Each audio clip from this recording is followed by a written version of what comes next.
Zonga kolo yesu bakuyungula biso na muyungulu ebayaya. Ebayaya. Bakuyungula biso na muyungulu.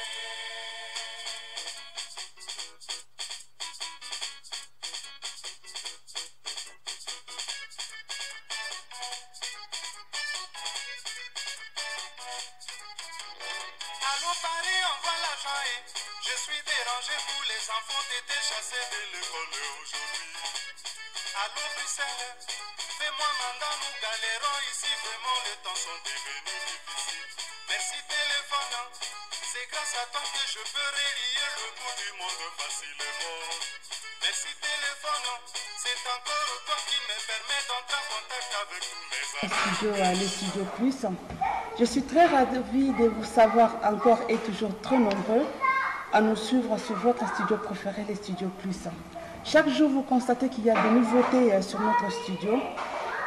Pas simplement des reportages sur le mariage, sur le kermesse. Ainsi maintenant, des prédications et beaucoup d'émissions dans les jours à venir. Et si nous avons choisi qu'ils pourront édifier certains ménages, nous nous voyons dans l'obligation de diversifier notre studio pour ne pas stagner que sur un thème afin de permettre à ce que tout le monde puisse se retrouver. C'est pourquoi aujourd'hui nous venons avec une nouvelle émission qui s'intitule Allô chrétien. Allô chrétien, c'est une nouvelle émission pour vous chrétiens, pour vous enfants de Dieu qui aimeraient faire de promotion de vos albums, qui aimeraient édifier les enfants de Dieu avec vos prédications. Studio Plus a pensé à vous en vous créant un espace. Mais aujourd'hui, je suis très ravie de recevoir sur ce plateau une servante de l'Éternel qui s'appelle évangéliste Bibi Uzoma Onyemachi, qui est évangéliste de l'église Christ Will Chapel International. Bonjour, bonjour servante de l'Éternel. Bonjour maman journaliste. Nazana Isongomi Yakoyambayo, la émission de Mission Aledo, notre première émission. Mais nous avons déjà que le peuple Nzambé Kombo, vous avez présenté. Ok, Matondomi Nzambé, nous bénissons le Seigneur qui a fait que ce jour soit possible aujourd'hui pour ces bébés que vous voyez devant vous. Alors, je vais recommencer comme elle a dit qu'elle m'a présenté. Alors, je m'appelle Maman Évangéliste Bibi Onyemachi Uzoma. Et je suis mariée à l'homme de Dieu, le pasteur Denis Onyemachi Uzoma. Et comme vous pouvez le voir, nous sommes en train ici de travailler comme instrument de Dieu à l'église Crossway Chapel International, en abrégé CWC, piscine de Bethesda, arène de la vérité. Merci maman journaliste. Merci maman. Aujourd'hui, merci Seigneur du Seigneur. Lelo toye na thème oye bengami na kombo ya. Merci maman journaliste. Lelo to pambolami pe to pesi déjà nzambe matondo à l'avance pour être ayebaki na kopesa biso emoniseli na thème oye bengami Jésus-Christ ma conservation divine. Donc on va que Yesu Masia mo bateli na ngai na bonzambe penza. Américain balobi Jesus Christ my divine preservation. En tout cas, tous les instruments mingi akoyeba ke non na bino bato anglais, na bino bato mangala, na bino bato français, na évangéliste Bible en tout cas tous ceux qu'on me retrouver. Mais na koko ba na émission na biso maman. Na zoko kama umemeli biso lelo mulangi, eza mulangi ya olive. Ce qui papa kofi kozango très bien. Mulangi ya olive. Pouvez-vous nous dire la révélation qui est cachée derrière cette bouteille? Et pourquoi Kamulangi, il y a olive? Tout ça, il y a Mulangi sauce. Ou comme un peu Mulangi mayonnaise. Ou comme Mulangi, il y a carotte. Il y a oignon. Mais pourquoi Kamulangi a olive? Ah, Kolazalokumo. Toto Nzambe. La kanisi bisono soto yebi kambo yela kibiso na boîte ya Noah. Alobi boîte kendaki na kozala na kati na mai bambule belé ba mkono belé mais likambo esalamaki ya kokamo ezali te balobi kolombe ayaki na likasa ya olive na bibebo na ye kolobaeka yaki na bonne nouvelle. Qui dit bonne nouvelle, ezali la parole de Dieu. Qui dit la parole de Dieu, ezali ye moko moko tina biso Yesu Masi. You understand? Ok, Bandeko Balandi, Studio Puisse. Les servants de l'Éternel, évangéliste Bibi Uzoma, a élevé son message na titre il y a Jésus-Christ, ma conservation divine. Yangona avant tout quand on a interview na Mbolanda, prédication. Oh.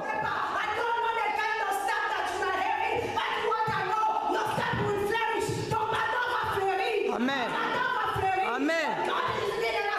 Parce que nous avons reçu un esprit supérieur. Alléluia. C'est le Saint-Esprit. We have received the superior spirit. That is the spirit of God. C'est pourquoi Pierre il a dit je sais ce que je viens de recevoir. Oui, toi paralytique, on n'a pas d'argent à te donner. On n'a même rien à te donner. Même pas un franc suisse. Mais ce que je te le donne au nom de Jésus. Lève-toi et marche. Alléluia. This is the power of God. They didn't give money to the cripple, but they said what you have is what we will give to you. In the name of Jesus, arise and walk. Alléluia. Amen. C'est ça la puissance du Saint-Esprit. Amen. Quand l'Éternel te conserve, c'est pour un but dans le futur. Amen. Laisse le combat de ta vie venir. Amen. Laisse ça venir. L'Éternel est en train de te préserver. L'Éternel est en train de te conserver afin que tu puisses vivre la Mais gloire. c'est quoi, là qu'on a ce que comprendre, c'est aux accords qui sont la conservation divine et na mulangi ya olive. Mulangi oya olive, aux autres mulangi partout. Maman, révélation ni les a caché na kacha mulangi ya olive, que ça comme on a ba olive, depuis que olive ça pour na barbecue, olive ça pour na salade. Mais yo aux autres Jésus-Christ ma conservation divine mais na kacha mulangi olive. C'est quoi la révélation? Merci mingi maman journaliste. La kanisi biso nyonso toyebi likambo elekaki na tango ya Noa na arche ya Noa alobi ete Colombe azongaki na butu ayaki na likasa ya Olivier na bibebo na ye koloba ete ayako ko annoncer bonne nouvelle de mbula esilaki kokatana. Alléluia. Tango ya ye na ngobongo esa koloba lembo ya liloba na Nzambe na bomo. Oye lobi liloba na Nzambe na bomo ezali notre Seigneur Jésus-Christ de Nazareth. Bonne nouvelle ya mokili oyo ezali Yesu Masiya mwana na Nzambe na bomo. Kotala ndenge olobi mama likambo ya mulangi oyo ya olive na kanisi bino so boyebi akoko conserver likambo na vinaigre akoko conserver ngo pe na mafuta akoko conserver na nyoso mais na kati na komona boye bien aimé tozo komona biso nyoso ke tango babi ba conserver loko koloba ete dans le futur bazana ngo posa. Alléluia. Boso ko lingaki na yango to boka nomba moko na fulu. Mais le ko bateli c'est que dans le futur vous avez likambo moko ko sala na yango. Yango moni na kendaki na lilimbo biswana et puis na kaneti boli na mate ape balobi man bâton ya Aaron et fleurisaki pe les tables de la loi nzamba alobaki batiango na kati devant les témoignages yango nyonso pe kaka symbole ya Yesu Masiya mwana Nzambe na bomo kanisi moke révélation pe ko la pesa que moniseli ali singa yango na kati ne moniseli na zo ya olive na tosaki na zui yango moni mama na memeli nzamba pamola. Ok, merci. Maman, aujourd'hui déjà qu'on précédait na maloba parce que na moni na kacha mateya ozolobela tablette de la loi, vous allez kolobela les bâtons d'Aaron, vous allez conserver devant la tente de témoignage, vous allez kolobela les cambier la main. Puis kolimbo la biso. Qu'est-ce que vous voulez vraiment? C'est quoi la révélation exactement? Amen. Merci maman journaliste Lisusu. Nakei kotala na kati ya mane, nakei kotala na kati ya liloba ya table de la loi, pe na tali bâton ya Aaron oyo bourgeonné, yango nyonso ezali préfiguration ya Jésus-Christ ya koya na mwana Nzambe na bongo. Pe ba préfigurer petit na likambo ya mbotama na ye, likambo ya kufa na ye, pe kozonga mwana na Nzambe, nyonso epesamaki wana na kati na emoniseli. Alléluia. Soki nakei kolanda ndenge boyoka ki na mate ya kuna bapesa ki biso yango na mukanda oyo ya nombre balobi ete bâton ya Aaron et botaki ba bouton et fleurisaki payer baki na kokoma na maturité lisusu ebimaki bamande nyonso tu wana lokola tolobi biso nyonso ezosymbolize bomoi na Jésus Christ de Nazareth. Toyebi ete Yesu masi ya mwana Nzambe ayebaki na kosekwa ntango asekwi ayebaki lisusu na kosala ete biso lelo tozali na kati ya mokolo ya ascension toyebi na nsima na yango akendaki mpe ntango akei toyebi ke nsima na yango atikelaki biso molimo na Nzambe mpe tozali kozela biso nyonso kozonga na mwana Nzambe. Voilà un peu la révélation cachée na zuka na cible ya bâton à Aaron koloba ete ezali symbole ya résurrection ya Jésus Christ de Nazareth nzete ya kokauka oyo ebwakamaki na kati na kunda mais nsima na yango ezwi bomoi nga na yo lelo tobimi babouton ya bâton ya Aaron biso yo na bomoi oyo esengote. Merci Bantoko Balandi, j'espère que non, vous vous retrouvez vraiment dans ce que l'évangéliste est en train de dire parce qu'il y a vraiment de fortes révélations où ils allaient vraiment permettre par son Saint-Esprit que Ebato Yeba vraiment a bien comprendre. Ok maman Nangai, tout ce qu'on continue. Si quand yo sur na kacha mateya na yo ko zo ko bila na kam ya manteau. Maman, manteau ils a manteau to la pour na ko mieux protéger na malili. Yo zo ko lobela manteau d'Élie sur Élisée et manteau de Jésus-Christ sur disciples. Non comprendre tes révélation nous sommes encore comme la révélation révélation na kati eza nini exactement. La canesse Pinoso Boyebi Bibli et l'objet était mon peuple périt par manque de connaissances. En quelques mots, mon peuple périt par manque de relations. Mon peuple périt par manque ya koyeba bosindo ya iloba na Nzambe. Alléluia. Na motuna o ebi na ko pesa wana olobi likambo ya manto ya Eli na Élisée. Biso nyonso toyebi lisolo ya mondenge elekaki balobi tango Elias omata na likolo ya loba ki pe maloba. Netikaka na loba sakola ki en quelques mots. Alobi ya soko yo mat ya lobi soko ngana ko mato kozala wana okozwelo ko sengi. Ya soki double portion na ye le même jour ya mati manto etikali. Mais likambo ye makasi, likambo ye costaud, likambo ye puissant, très puissant ezali likambo esalameli biso na nzela na bomo na Yesu Kristo. Bibi ascension ko kondina biso amataki. O bato bazoko talela ascension amati esengaki 10 jours. Comme manteau wanego et la bayeko na chambre haute. Alléluia. Donc manteau est quoi avec quitter ça les 10 jours. Na manteau quitter kana un jour. La qualité différence c'est ça les makasi. Ça ko pambola ma. Pour être manteau Jésus article là yo za ya motuya. Si ya bikamwa. Ya puissance ya bakoka ba tambola. Ya puissance ya bakufi ba sekwa. Ya puissance ya délivrance ata ya ndenge nini. C'est bella. Pour être aux manteau ya kilo. Ils ont 10 jours, et c'est la puissance du Saint-Esprit, l'envoi du Saint-Esprit que nous avait promis. Vous recevrez une puissance. Peu puissance en après 10 jours, il y a une puissance en cet esprit. Oui, c'est ça qui apporte Paul, à Pierre Ngouya. Et puis tout ça, on va ça tout ça, est l'autre côté, à couper ça. Mais où est-ce que suis? Où est-ce que la combo à Jésus qui c'est de Nazareth? Yo telema tambola. Et puis ma salami coca à télémi à tambola. Le long manteau est protégé à contre Malili, contre intempéries, contre Makambébélé. Donc, dès que le Saint-Esprit. Na kati na ilanga na Nzambe ndeko zala amoureux ya Saint-Esprit. Na peke si yo linga mwasi na leza kitoko. Kasi eloko na sengi na yo molimo na Nzambe zala ni pe na bolingo. Eyeka na yese tout Amen. En tout cas, merci maman pour la révélation.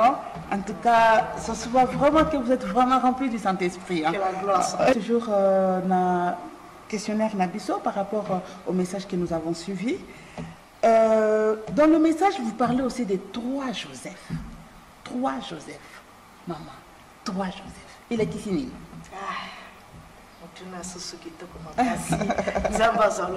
Alléluia. Na kanisi na Biblia biso nyonso toyebi ba Joseph bengambe bavandi na Biblia wana tokamati Joseph ya liboso biso nyonso toyebi ya mwana ya papa na biso Jacob. Alléluia. Oyo bandeko babwakaki oyo bandeko basalaki likambo bakokaki kosala. Mpe toyebi Joseph ami bale oyo eyelaki biso tango Jésus Christ akotaki na liboma Marie ezali Joseph ya fiancé ya Marie. Mpe ya misatu disciple caché à Jésus, homme de distinction, il est Joseph d'Arimathée. Yango wana na bimisa ki bango et que ko bima bino mwa moke ko tungisa ma ngani na zuba tato misatu ba kombo moko bandoyi misato na bengi bango bandoyi po baza ba Joseph ba donc bandoyi ya Bible asimbi yango ndenge kuna ndenge nini na ke ko kanisa liboso na likambo ya ndeko na biso Joseph ndenge bolandi na Mateya ba isi biso te papa pesi biloko alobi akende ko tikela bandeko bazaki kuna na bilanga zona au risque nyoka pa kokoleka suyo na likolo lion pa koko bimela yo palia yo balobi lion abimaki balobi ours abimaki donc vous voyez que Joseph yepe azalaki na kati ya danger tomba tindele makama biloko akolia a conserver ye surtout bi batirenga mundu kité nazo ba makama conservation donc a batela ki yepenza po azaki kozela makama minene oye koyela ye wana na punda kwa mwasa Potiphar bitumba pe eleyela kiye menzamba conserva kiye babwake pe na citerne mayezate menzamba conserva kiye tie koma kele komoko na kanisi biso sto mona kendenge nzamba tombola kiye na mboka oyo ya mopaya na ye na Joseph amibale papa Joseph oyo tomba lobi fiancé no azu mokumba apeta ki coup de pied na libumute apeta ki ote akange kachite mais protéger mukumba wana pe na ndenge pa kokela ki na tanke na papa po eloko moko pe ya mabe eye la marité ata Maria ya bema ki Jésus na libomu ye pas eloko la moi sanyo ya motuya oye ba ko mema semence divine kati na yango pe na kati na nyonso zaki conserver po to okate bibia Jésus abima mongole to okate abima handicapé to okate po ba chromosome ezanga ki azaki ka mokiete 23 chromosomes na nzoto Jésus mengambe mobile abikisi biso to beteliye maboko sikozali oh beta kitoko Amen.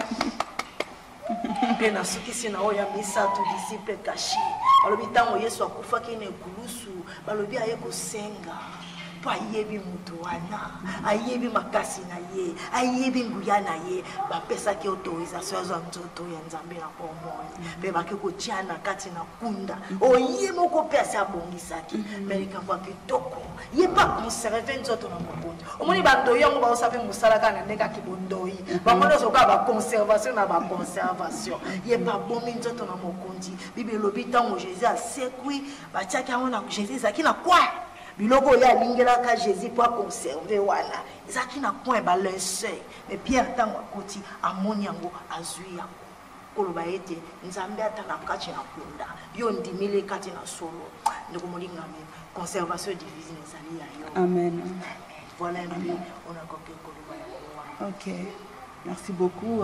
De ce toujours continuer na interview na biso par rapport à un message qui toko oyo bandeko Bosilaki Kolanda, un message très édifiant qui parle de la conservation Jésus-Christ, ma conservation divine. Maman évangéliste. Mais comment on peut expliquer biso? Aujourd'hui, on a quatre maté que tu remercier Pharaon. Pourtant, biso tu as dit que Pharaon Pharaon a vu Nabiso. Exactement, merci de m'avoir complété. Tu remercier Pharaon a vu Nabiso. Pourtant, biso tu as dit que Pharaon a moko ya batoyo a nyunga ka peuple na Nzambe. Akanga ba mon esclavagisme. On lui te remercier Pierre a vu Nabiso. Pierre a moto awanga ka Yesu. Awanga ni mokonzi. Okuta kufela kaye, mais ya wanga ni. Tu remercier Judas a vu Nabiso.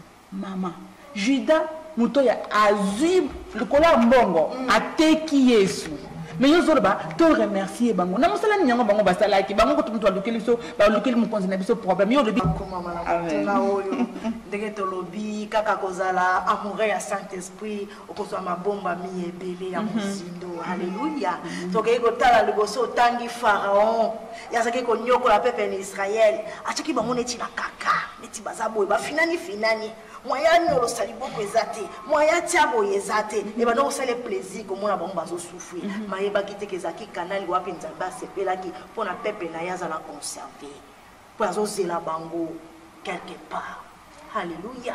Pe quand lobi likambo matondo na ye Pierre oya wangana ka Seigneur Jésus.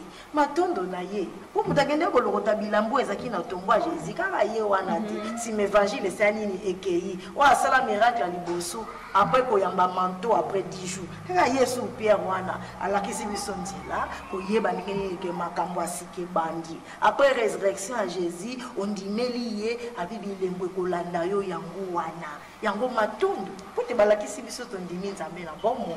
Haleluya. Ligamba Juda na yebe ko soba ndeko mususu abi yebe na mutateka mokondi tenga bobeta maboko esikozali ne kana yo.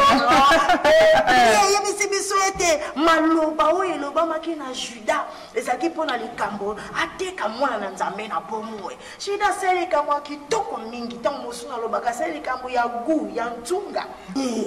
Balobi fakim Yesu Masia ake na koleka na liwa mais pour les kana liwa yazaki kuto kanali oyo kuto ko comme ça Jésus Christ na promesse ela kela makana okukufa après 3 jours okosekwa donc Juda yebo dans kuto kanali parce que ils ont les gars de kulusute maman journaliste tuninge to yeba no ndenge c'est ça sur les gars de kulusute bébé oyo azali bosoa alinga boto mandenge ni. Souvenez-vous que na ikulusu Biblia lobi ba tsheyeli konga mopanzi mai na makila ebimi Adamu na Eva balobi ba toboli Adamu mopanzi biso yo ba mama tobimi obetela ntabe maboko pona ba mama. Alléluia. Donc tali ka mujida akiko sela biso nzoka na kanali na ye nzamba conserver biso nzamba bateli biso tokufa te tant tozaki ba miyibi tokufa te tant tozaki le musu ba shege ayeko tinda Jésus kuna bateki Jésus akine kulusu moyibi akomi lo musena nzambe bandi lokola apôtre Paul akomi yepe la Bible déclare Nicolas Judati. Donc yende kutu akeko kokisa maloba que Jésus fallait kufa c'est ma sekwa soka sekwa kufa ki atokufite asekwite donc asanso de no fete ndengeni. Donc il a fallu que Juda azala pour le lobby soto bikisa pour le lobby soto zala otozalelo pour soka memaki kuna ne kulusute tenga to telengana donc bato ba inaka Juda batika na bango ko batika baloba okokisa volonté nzambe na vie na ngai o munguna na ngai ko lemba te continuer ozoe osala makambo po ko volonté nzambe ko kala na vie na ngai nzambe zo conserver nga bando banda na kufa te na za donc nzambe zo conserver nga. Ok, maman Nanga. Mais ce que par rapport à nous, on va te remercier, Juda. Donc, si tu comprendre bien, na vie na biso, ils ont un habitumbate. Vie, nyoso zaka habitumbate ndeko nanga, mantale nindoki. Pas si songola, obende osoki likam. Non, et ça, la situation mosusu na kati na Biblia, au Seigneur a zo permettre qu'on a faire éclater gloire na ye. Alléluia. Maman évangéliste, si on a comprendre la vie à mon Nzambe, nous sommes vivaka. Ba problème nous sommes en Nzambe ko ki connaître na vie na eza kabitumbate. Eza nyoso kaka bitumbate mama. Eza mosusu ezali nde tozo zwa conservation, eza pone le mosusu manifestation ya gloire. Kaka eza satanique te. Nyoso kaka eza démoniaque te. Po mosusu ezali yemoko azo préparer yo pona élévation ya futur. Alléluia. To kama tanda kisa na Biblia, likambo ya frère na biso Moïse. Bébé ya 3 mois na kacha mai, ngando azali, ngubu azali, nyoka azali, mais ya fanda ki bébé na kacha mai bambonge pe ya mai ezali mais nzamba tali amoni futur abi ona ko conserver kana kati kesi batie oyo nazo conserver pour nazo zela ye mutu na ko utiliser pour abimisa bana na ngana boumbu esika ya pharaon azo nyoko na bango. Alléluia. Pe boko keno okamu nzamba saka makambo kitoko ya saka na bererte. Biblia yebisi biso te démonstration ya puissance nzambe ya liboso. Oh Moïse a sali ton bazo bima. Alors dia kaboya ki mai. Donc a mesenisie déjà na baje ya mai. A mesenisie déjà a maîtriser ba mai. A Moïse bébé a pour moi a maîtriser ba tempête. A maîtriser donc ça qui pète. Oyebi, na 3 mois déjà à métisa biso. Quelle révélation! Amen. On a démon, Zamba la kisi qui a préparé déjà Moïse dans le futur pour la gloire na ye. Gloire ye ko éclater à comme mutu. Moi ça Potiphar a comme oh papa, quand ça ira dans la chambre té, ba ki pa ngote. Ah c'était le moment de notre vie. Na elamba Joseph ozoye na po akizenga et aussi mba le sous-souté. Pour Nzamba ça conserva qui ce ko tomba zo fungo la boîte et ça pour na élévation, pour na ba miracle. OK. Donc maman donc Joseph de moi on attend abandaki bandoto pour Nzamba yebaki que au moni mon révélation quotidien maman. Nzamba yebaki abi yena bo élever na nzela bandoto. Il faut na yeko lycée les gens nini ba interpréter ka bandoto et puis na opeso bonne nouvelle. Bandoto musu yo ko explication na ngote. Mais bangula no mutu ba ko expliquer yo. Pour bayebi ce que ça signifie. Ayebi si ba frère, papa yaya na lalaki na moni ba fleur ya ngai na kati ya bino le c'est quoi? Oh, yo lingola ka ko yo mto kokani biso. Oko diriger biso, yo kugumela bele biso. Papa na moni na lini, nani yoyo ayeba ku oh boni boyko, ngana mama na siko to fuka mela yo. Ba PC déjà technique. Ya ko limbola ba ndoto tango koma kitango élévation nzamba utilisé par kaka likambo ya ndoto balobi tango moko azu ndoto alimbola lobi yo omoni ndoto wana yo ba ozongo sona ba fonction yo bakoboma yo babomaki ye oya ba fonction pe azongo. Donc Dieu te prépare déjà pour ta destinée comme tu es là. Ne vois pas tout comme ces sorciers, non. Parce qu'il y a des choses où Nzambé a sala pour faire éclater sa gloire. Mais maman, pasteur, même dans la Bible, tout le monde qui peut histoire à David. Ah, il y a un truc qui est choquant. Moi, na mokie, batiki sous peka na zamba. Azo yekula na yema kama miziki na betaka le soki dzeke soki pe mbunda soki pe drumi na zamba metali kama kokamwa batiki mwana mokie yenda zo la risque ya banyama na zamba. Vraiment. Nzoka Nzambe pas préparé qui est déjà na ours. Aso déjà makasi wana. Po bana ko zela, géant mususu, on va bengi Philistin Goliath quelque part. Donc Dieu a préparé David déjà ne leko wana wazaki bolenge pour dans le futur. Ay baka ko faire éclater gloire na ye, mais David a ko kwesa Goliath. Ya ngonde ko zola na biso, bakanyo so ko benga ka ndokite. Kanyo so ko benga pe ka blocage te. Kanyo so ko benga pe ka Satan démonté. Mususu lo ba kolona tondio. Pozo conservenga pour na gloire na yo. Alléluia. On va conserver dans makila Jésus-Christ balonga kakaka. Alléluia. Poko sikati na biso azonga kasimate le lion de la tribu de Juda. En tout cas, bien aimé dans le Seigneur, je suis vraiment très sûre et très rassurée que vous êtes vraiment bénis, édifiés ce soir par ce message Jésus-Christ, ma conservation divine, comme venait de le dire l'évangéliste Bibi Uzoma, que tout combat de notre vie n'est pas seulement un synonyme de Satan, n'est pas seulement un combat.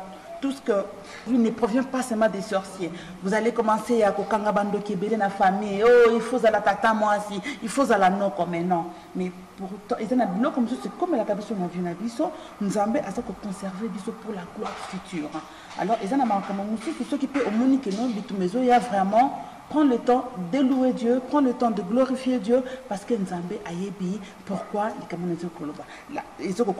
la Bible même dit un malheur peut-il vous arriver sans que moi l'Éternel que j'en sois l'auteur. Donc Nzambe ayebi. Tout ça qu'on continue toujours la maman évangéliste. Maman évangéliste, c'est après nous, quel est votre mot de la fin? Un message qui te il y a un mot de la fin. Pona koyebisa pepe na Nzambe nyonso esika pe bozwami Nzambe a conserva biso na makila motuya ya Jésus Christ de Nazareth.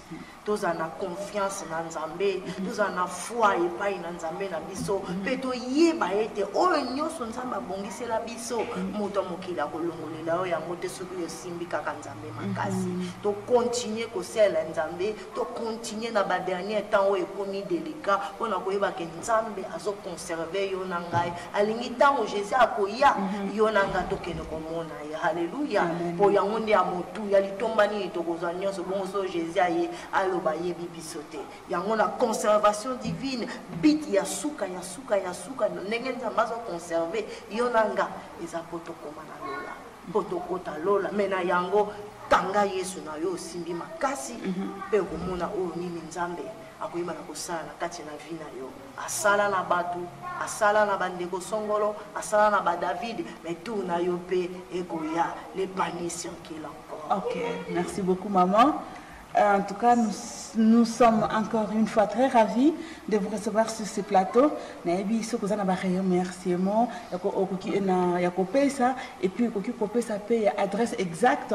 Il y a église pour ceux qui sont touchés, peut-être qu'il y a une église, on ne sait jamais, ce que vous avez un moment pour que la bango. Ok, merci. Na banikono so balandi mission oyo Nzambe na ngulu na ya sungi biso to koma na yango na suka lokola mama lobi awa tozali na etonga chapelle internationale volonté du Christ piscine de Bethesda arène de la vérité yango izami na mboka Suisse précisément na Yverdon les bains donc soko yena mutuka sorti sud wana yo koti yango kaka ozwi kaka ngambo ya Echalana okomona biso na petit champ numéro 15 donc il y a l'ascenseur à deuxième étage okuta biso wana tozo ko yangana et puis kite na biso ya kati ya mokolo dimanche tozo bana kite na 9h45 tina avant 11h30 aussi, ici, pour Lianabana, occuper papa, occuper maman, parce que les familles, c'est prioritaire. Alléluia. Et puis, mardi, nous avons un service à délivrance, et sa prière, comment on dit? Prière rencontre, temps de prière, tu as une rencontre divine. Oh, yo moko ezato ba sakolelenga ba prophétiser. Yo moko komi na sanctuaire, au bon de Nzambe na yo, sur les champs a mimoni si na bomo na yo. Alléluia. Yango ezali pona biso nyoso na etonga, ezali na 19h20 ti 20h20. Ya kaka iner kaka. Yo ko ya omoni présence Nzambe na bomo e pa saleli yo o ya kana ko sala. Alléluia. Et puis jeudi tozali awa de 19h20 à 20h20 pour cette délivrance individuelle. Tu as vu biso na tozana mboka mopaya, babilo mosusu ba famille bato et vous allez exposer dans les publicités. Nzamba pesa ke biso le kalisi wana ya ko sala service ya délivrance de manière un peu séparée pour na ko garder quand même privé ya bato. Donc ko banga te osoki na ye akoyeba kenga na melaki ngando te eza yo na Nzambe na yo kaka ko bangelo ko mokote Nzambe azali wa ko kangola biso yende tozana posa yende mokangoli na biso asala pona nga akanisa asala pe pona yo asala pe pona papa pasteur akosala pe lisusu pona yo yango wana message mokena ko koloba. OK. Comme je venais de vous le dire, c'est une nouvelle émission qui vient de démarrer sur votre studio, le Studio Plus, émission Oyoko Monango Allo Chrétien. Allo Chrétien, et ça pour la bino bana Nzambe. Allo Chrétien, et ça pour la bino Nzambe en général, bino ba musicien, bino ko sala ba promotion. Il y a bah, album Nabino, le peuple Nzambe, bah, pasteur, bah, docteur, vous qui aimeriez édifier les enfants de Dieu à travers vos messages, à travers vos prédications, à travers vos témoignages, les Studios Plus viennent de créer un espace uniquement pour vous. Yangona comme mot de la fin, tu peux faire remerciement. D'abord, la maman évangéliste, il y a Oyondima qui correspond à l'invitation à Bisso, en tout cas, Nzamba Pambolayo. Pas seulement que le peuple de Dieu est édifié, nous également nous sommes aussi édifiés. Nous avons remercié la caméraman Abisso, papa André Lodi et Moutasimbi Bilili Oyo. Et après tout ça, papa pasteur Denis Uzoma, il y a des pasteurs, il y a église Christ Will Chapel International. Nazamuto anglais, tu veux comprendre. En tout cas, te remercier Bino. N'invite maman si vous avez un remerciement. Mingi sikoto chape muto anglais, chape tsunga la makambango ya ko introduire pe lingomba la anglophone ba accompagner biso na séance alelo. To yami mose na Nzambe, pasteur Denis na kombo la Yesu Masia. I don't speak English, but I try to speak. I receive for you, the pastor of the church. We thank God for the life of Christ Will Chapel International. Nous remercions Dieu pour la vie de Chapelle internationale Volonté de Christ. It's a church that was born as a brainchild of God. Et c'est une église qui est née comme la branche venant de Dieu. It was not born by man. Ce n'est pas né par la puissance de l'homme. It's God who raised it. C'est Dieu qui l'a enfanté. God is the founder. Il l'a enfanté, c'est lui qui est le fondateur. God is the overseer. Et c'est lui qui est le représentant légal. And Lui. God is the visionary. Et c'est lui aussi qui est le visionnaire. I and my wife we're just a vessel in the hands of God. Moi et ma femme, nous ne sommes que des vases dans les mains de Dieu. That's why we are not ready to compromise in the message. Et c'est pourquoi nous ne sommes pas prêts pour nous compromettre dans le message. We preach what God says we should preach. Nous prêchons ce que Dieu nous dit que nous allons prêcher. Because many souls are dying at home today. Parce que beaucoup des âmes sont en train de mourir dans les maisons aujourd'hui. Because of what they encountered in many churches. Peut-être ils ont rencontré beaucoup de choses dans plusieurs églises aussi. In fact, the vision God gave to Christ Chapel International is to revive the soul and to reconcile those souls who have been bruised and wounded by many churches. Et ça, la vision que Dieu a donnée à la Chapelle internationale Volonté de Christ, c'est d'amener les réveils à tous nos frères et sœurs qui sont blessés, qui sont à la maison et qui savent que Dieu est encore capable de faire quelque chose. That's why when we preach the word, C'est pourquoi quand nous prêchons la parole, we don't look how many people we see in the church. nous ne regardons pas combien de nombre de gens qui sont ici à l'église. When we are 2, we are 3, we are 1,000, the same message go to all. Et même si on est 2 ou 3, même si on est 1 million, les mêmes messages on prêchera toujours. It's what God said we should say that we will Et say. c'est ce que Dieu a dit que nous dirons, c'est ce que nous dirons. We say because God wants those souls to reconcile to Him. Nous disons parce que Dieu il veut que tous ces âmes qui sont perdues, qui soient réconciliées avec lui. Actually, the mission of God to raise churches is what? To reconcile souls unto Himself. Maintenant, la vision de Dieu, c'est pour pouvoir réconcilier le peuple de Dieu avec lui-même, leur créateur. As the name of the church goes, Comme le nom de l'église vous dit, it's a vision that came many years back. et c'est une vision qui est venue des années très lointaines, Even before I came to Europe, même avant que je vienne en Europe. it's a Christ Way Chapel. Il a dit chapelle internationale. International. Il a dit international. It's not a Nigerian church. Ce n'est pas l'église des Nigériens, It's not Congolese church. pas les Congolais, It's not Brazilian pas church. les Brésiliens, It's not Swiss church. pas les Suisses. It's a universal C'est church. l'église universelle pour tout le monde. And they call it international. Et c'est pourquoi on dit international, c'est pour toutes les nations. And anyone that comes to serve God here, Et toute personne qui vient servir son Dieu ici, as the name says, comme le nom le dit, will, Christ will. La volonté de Christ, That you are the will of Christ. pour dire que tu es la volonté de Christ. Not the will of the pastor, Pas la volonté du not pasteur, the will of the evangelist, pas la volonté de not the will l'évangéliste, of your mother or your father. pas la volonté du papa ou de maman. Many papas and mamas today use their children for rituals. Beaucoup de choses qui se passent aussi parmi nos parents, But you are the will of Christ. mais toi tu es la volonté de Christ. Christ is the only one that cannot, mislead you. Et Christ est celui qui peut pas vous méconduire.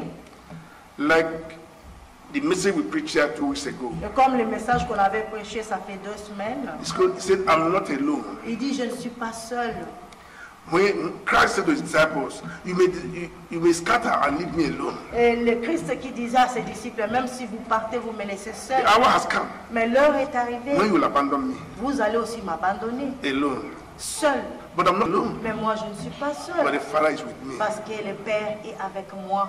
So when you are a child of God, Quand vous êtes l'enfant de you Dieu, have in mind that God is with you. vous avez dans vos pensées que Dieu est avec Anywhere vous. you are, Là où vous êtes, in the hidden, même dans les cachets, in the wilderness, même dans les in the déserts, mountain, dans les in montagnes, the desert, dans les in déserts, the deep of the sea, même dans le fond de la at the point mer, of death, même sur le point de in the hand of mourir, oppressors, même dans la main des in your oppresseurs, family, même dans les familles, among community of friends, même au milieu des amis, you have in mind that I'm not alone, God is with tu me. sais que tu n'es pas seul, Dieu est avec vous. That was what Christ in John 16:32. Ça, c'est ce que Christ a dit dans le livre de Jean 16, 32. And David repeated that same word in Psalm 23, verse 4. Et David aussi a répété ça dans Psaume 33, verset He 4. said, though I walk through the valley of shadows of death, Et tous ceux qui passent dans les vallées de l'ombre de la I mort, shall fear no evil. ils ne vont pas avoir peur du méchant. God, thou art with me. Moi, je suis là avec eux. So David knows well that God was with him. David il savait que Dieu était avec nous. So when God is with you, Quand Dieu est avec toi, you can do anything. tu pourras faire You tout. can go extra mile. Tu peux aller au-delà. You can do extraordinary things. Tu peux faire des choses extraordinaires. Because you serve an extraordinary God. Parce que tu sers un Dieu extraordinaire. That's why Paul says, C'est pourquoi Paul dit, I can do all things je peux faire tout through Christ au travers de Christ that strengthens me. qui me donne la force. Hallelujah. Amen. Oh. Merci. Thanks, Pastor, for this message. Okay, thanks. Thank you.